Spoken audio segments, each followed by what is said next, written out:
నుంచి నేను విడిపించడం కోసం, ఆ పాప బంధకాల నుంచి నేను విడిపించడం కోసం నీకోసమే ఆయన రక్తం కాంచాడు. నీకోసమే ఆయన పరలోకం నుంచి వచ్చాడు. నీకోసమే పరలోకంలో దేవదూతలతో కొనియాడబడుతున్న ఆ వ్యక్తి నీకోసమే భూమి మీదకి దిగివచ్చాడు.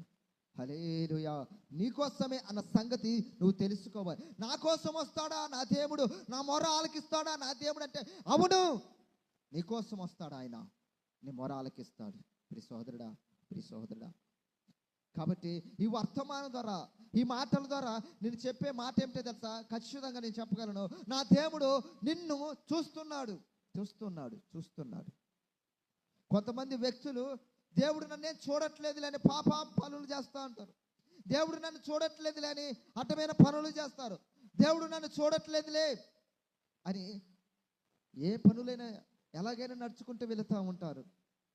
కానీ ప్రియ సోదరా, దేవుడు ఆకాశము నుండి తన భక్తులను చూస్తున్నాడు, ఆకాశము నుండి తన ప్రజలను చూస్తున్నాడు, ఆకాశము నుండి ప్రతి వ్యక్తిని, ప్రతి మనిషిని ఆయన చూస్తున్నాడు.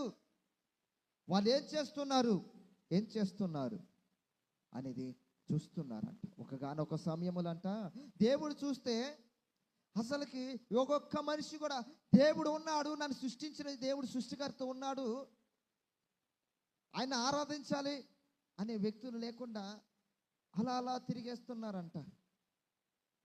ప్రియ సహోదరుడా, ఈ రోజున నిన్ను సృష్టించిన సృష్టికర్త ఉన్నాడు, ఆయన నిన్ను చూస్తున్నాడు, ఆయన నిన్ను చూస్తున్నాడు. ఆయన ఎవరంట? చూసే దేవుడు. ఒకవేళ నీ ఇంటిలో నువ్వు బాధపడుతూ, ఏడుస్తూ, దుఃఖపడుతూ మీ కుమార్తె వచ్చి అమ్మ ఎందుకు ఏడుస్తున్నావు, నీ కుమారుడు వచ్చి అమ్మ ఎందుకు ఏడుస్తున్నావు, నీ భర్త వచ్చి ఎందుకు ఏడుస్తున్నావు, నీ తల్లి వచ్చి ఎందుకు ఏడుస్తున్నావు, నీ తండ్రి వచ్చి ఎందుకు ఏడుస్తున్నావు అని అనొచ్చు. ఆ బాధ ఒకవేళ నువ్వు వారికి చెప్పలేకపోవచ్చు, కానీ ఆ హృదయంలో బాధ నా ప్రభువుకు తెలుసు. ఎందుకు తెలుసా? ఆయన నీ హృదయముల బాధని చూశాడు, నీ హృదయములో ఉన్న బాధను చూశాడు ఆయన. మనకు